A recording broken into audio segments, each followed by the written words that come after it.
Bagaimana membersihkan hati dari penyakit-penyakit. Tazkiyatun nufus. Kalau dalam bahasa ulama itu disebut tazkiyatun nufus. Penyakit hati itu dalam bahasa Arab marad atau amrad. Di dalam surat Al-Baqarah Allah menyebutkan A'udzubillahi minasyaitonirrajim. Fi qulubihim maradun fazadahumullahu marada walahum 'adzabun alimun bima kanu yaktibun. Di dalam hati mereka fi qulubihim maradun, ada penyakit. Tahu nggak teman-teman penyakit hati yang paling berbahaya itu apa? Apa penyakit hati yang paling berbahaya yang dampaknya itu bisa kemana-mana? Kalau dalam fisik itu kayak kanker gitu. Bisa menjalar, dia bisa sampai ke seluruh tubuh kemana-mana gitu penyakitnya. Udah diamputasi kadang-kadang belum menghilangkan sel kankernya. Udah di kemo berkali-kali ternyata belum mati juga tuh sel kanker. Dia makan, dimakan oleh sel kanker. Dia minum, di transfusi darah misalnya, darahnya dihabisin sama sel kanker. Sebahaya itu penyakit hati. Apa penyakit hati yang paling bahaya? Cinta terhadap dunia. Dengki. Penyakit hati yang paling bahaya itu adalah ragu kepada Allah Subhanahu wa taala. Itulah penyakit yang paling bahaya. Itulah ibu dari semua penyakit hati. Dengki, cinta dunia, dendam, susah memaafkan, galau, khawatir yang berlebihan, berputus asa, semua itu lahir dari gara-gara dia ragu kepada Allah Subhanahu wa taala. Sehingga Allah mengatakan di dalam surat Al-Baqarah tadi, fi qulubihim marad, di dalam hati mereka ada penyakit, satu aja. Allah enggak mengatakan fi qulubihim amrad, di dalam hati mereka ada banyak penyakit. Tapi Allah mengatakan fi qulubihim maradun, cuma satu penyakit. Dalam sebuah konsep tafsir, dalam sebuah pandangan tafsir, marad penyakit apa yang ada di dalam hati mereka? Padahal hatinya banyak, tapi penyakitnya sama, yaitu asyak, raib.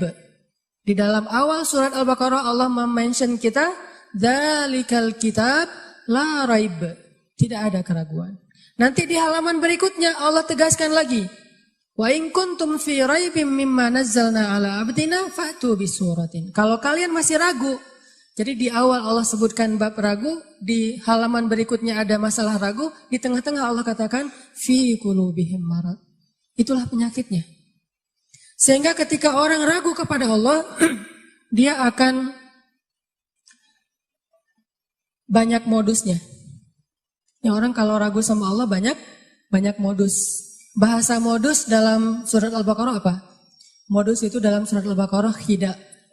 Yukhadi'un Allah walladzina amanu wa ma yakhda'un illa anfusahum wa ma yash'urun.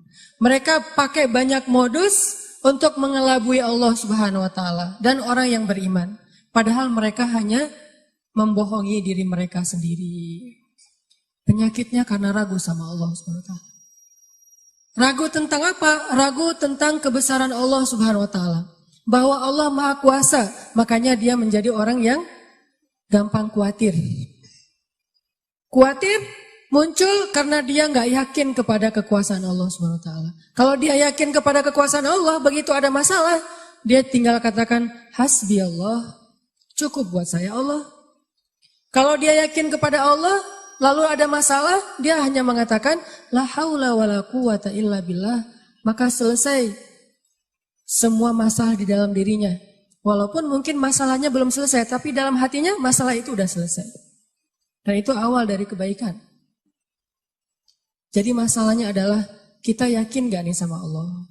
Masalahnya adalah gimana cara kita keep the faith, belajar untuk menjaga terus keimanan dan keyakinan kita kepada Allah Subhanahu wa taala. Ini yang menjadi masalah kita dalam hidup. Dulu ketika Doli ditutup di Gang Doli di Surabaya, salah satu kalimat yang keluar dari teman-teman yang ada di sana apa? Kalau kami nggak boleh kayak gini, terus kami makan apa, gitu kan? Kalau kami nggak boleh kerja kayak gini, terus kami ngasih makan apa buat keluarga kami? Itu penyakitnya. Jadi bukan pekerjaannya tetapi keyakinannya kepada Allah Subhanahu wa taala. Gak mungkin nih ya, gak mungkin nol, gak mungkin sama sekali ya.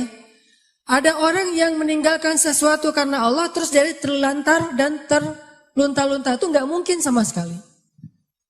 Bukankah Allah sudah menunjukkan banyak bukti kepada kita? Siapapun yang meninggalkan sesuatu karena Allah, pasti Allah ganti dengan yang lebih baik.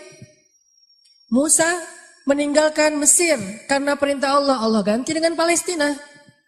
Ibrahim meninggalkan Irak karena Allah, Allah ganti dengan Palestina dan Mekah.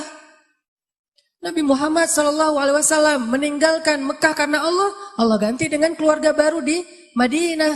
Gak mungkin ada orang yang berhijrah, meninggalkan sesuatu karena Allah, terus jadi terlunta-lunta, jadi susah hidupnya. Gak mungkin, gak ada ceritanya dalam sejarah. Masalahnya, ketika dia meninggalkan itu, kadang Allah ngasih dia ujian kecil untuk melihat dia yakin gak sama Allah. Nah, di ujian itulah banyak orang yang patah. Banyak orang yang kemudian jadi seperti bangsa Bani Israel yang mengeluh terus bilang, duh kalau kayak gini mending saya balik lagi aja kayak dulu. Banyak orang yang ngomong kayak gini. Mending saya balik lagi aja kayak dulu. Kayaknya hidup saya yang dulu lebih mudah daripada sekarang. Itu yang dikatakan Bani Israel ketika mereka menuju ke Palestina.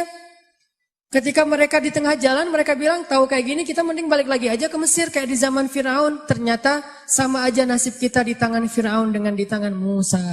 Kenapa? Ragu kepada Allah Subhanahu wa taala. Tidaklah seseorang ragu kepada Allah kecuali akan bertambah keluhan dalam hidupnya. Nih pasti nih. Tidaklah seseorang makin ragu kepada Allah kecuali bertambah banyak keluhan-keluhannya dalam hidup. Semakin dia yakin kepada Allah, semakin sedikit dia mengeluh dalam